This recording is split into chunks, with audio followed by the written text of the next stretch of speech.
played a couple of press defenses. How does this one at LSU stack up with the predecessors? Yeah, it's up there. I mean, they're definitely a man coverage team. You know, similar in a lot of ways to Missouri and some of their defensive structures, and they're definitely going to try to get up in your face and press you. They got some really good corners, good DBs, and Nickel's a heck of a player. So it's definitely going to be a challenge for us. When you don't have guys just kind of sitting in zones wide open, like how do you coach up Will to, throw guys open? Yeah, that's something that definitely can come alive. You know, I mean, it's not always going to be perfectly designed as how it might work in a game, and at the end of the day, it's just about him feeling more comfortable to play a little bit, not outside of the scheme, but hey, it might not be exactly the perfect throw or perfect exactly how it was supposed to open up, but you can definitely create different throwing windows by throwing people open. Are there any updates on Josh? I haven't heard anything that I'm aware of right now. I think he's still trying to get some rehab, and I haven't heard anything personally. Whether or not he plays or not, is there still a need for Will to find someone else besides just Wandale to? For sure. I think we got a few guys, ready to step up this week, and Isaiah Cummings is a guy we got to continue to get involved, and I think Isaiah Epps and those guys it's got to be a big week no matter what happens with Josh, and I do think the other guys will have to step up when their numbers call. You were 1 for 8, I think, in third down efficiencies. Was it just a matter of getting behind the chains, or what do you think? Some of those third and longs, the first third down of the game, we had a good play that we had, dialed up, and we just ended up kind of messing with messed the read up a little bit, and tried to get back to it later on, and they got it fixed on defense. So that's going against a good coach. And also, their philosophy was to drop into cover 2 and play zone and drop 8, and that's tough when you do get a little bit of penetration at times, and I got to come up with some better play calls against cover 2. But that was something that we were expecting in some of the shorter windows, but not as much as they played in the longer windows. They typically were playing a lot of man, so some of those play calls might not have matched some of the coverage structures that they were playing. How much more can you do to get this running basketball? I know Sean was out there a little bit, and Smoke, doing some of the stuff he did on Saturday. Yeah, we had the one to him on our sideline, where it was, the swing route, that it's just a communication thing, the details of a route and how you're supposed to be there, and Will's expecting you in the exact spot, and at the end of the day, we got to make that throw and catch. Between the two of them, we got to get it done. And then we missed him again on another swing route earlier in the game. So we did try to get him a little bit more involved, and it wasn't really a man game, so that matchup wasn't exactly what we were looking for with that. But, this week definitely those guys need to come alive. What can Jatan do that maybe the other guys don't necessarily do? He's very similar in a lot of ways to some of those other guys like Mike, Drennan, and Smoke in some ways, that he's a very good runner, capable of sticking his foot in the ground and getting vertical, but he's also got very good hands and knows how to run routes. This spring he helped us out in a ton of pass game and things like that. So, hey, just trying to get those guys involved more and more each week, as much as they can handle. Even in recruiting, is it as easy as saying for these receivers who Mark has made it pretty clear he's sending that message the last couple of days?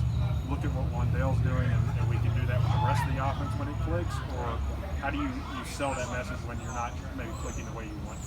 Yeah, I think at the end of the day, you feel good about winning, and that helps. And when you are trying to be more balanced in the pass game, and you are at least getting your best player the ball, I think other guys can see that and be like, hey, look, if we can get more of that, continuity and chemistry in the pass game with whether it be players, recruits, guys in our program already, everybody sees the success and they want to try to step their game up to try to match that. So I think it can only be helpful, I think.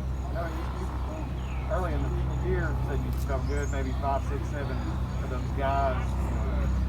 Maybe I've not seen it, but it seems like there's more like 3 or 4 that are kind of out there at receivers. Yeah, you feel good about them being on the field, playing and taking reps, and it's just they also got to get it open and make plays and be in the exact spots that they're supposed to be on every single play. And obviously, you want to try to spread the ball around and get guys included and involved, but we've also got to make sure they're in the right spots and open and can win a versus man coverage. And there's a reason why one gets a lot of touches, because he does a lot of those things.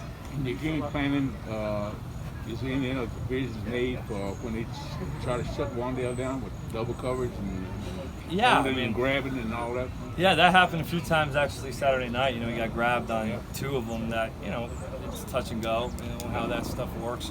Sometimes you get them, sometimes you don't, and it's definitely going to be an emphasis in terms of some people trying to double them. We need to make sure we have other playmakers involved in the game plan that can also step up and make some plays, whether it be from the tight end position, the running back position, or another wide receiver stepping up to try to make some plays. But as of right now, haven't seen it, but they did double them actually on 1 3rd down early in the game. We actually ran the screen to Jatan and got stuffed. They didn't rush, but they actually did double them on that play. That was the first time we had truly seen Wendell get doubled. Typically, we talk about guys with homecoming games or something. With Dare, it's playing against his former team. Do you got to coach him up, coach him down, do anything different for this? Nah, he's a mature kid. I mean, he's friends with all those guys. I mean, I think there's a ton of respect between he and his former teammates, and I think that's just going to be a competitive, fun atmosphere for those guys playing against each other. I know he has a ton of respect for those guys there. I've read some of the comments that those guys have made about him at Media Day, and you can tell there's a real mutual respect, and guys that he probably loves and is friends with that will definitely amp up the competition for sure. How do you feel about your offensive line's pass blocking so far? How's that working? It's been solid. I mean, it's not like we've been getting just blown up.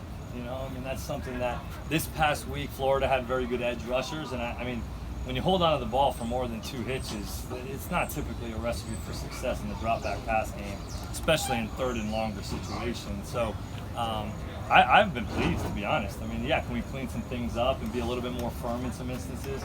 But for what we're doing, in those longer windows when you get sacked, I mean, that's decision timing, DTA we call it, decision timing and accuracy. The ball's got to get out a little bit sooner in some of those instances for sure. Liam, you're 5-0, and I think you'll be the first to admit that you haven't played nearly as well as you possibly can. But what does that say? I mean, is that just good coaching or what? No, definitely not. It's really good players.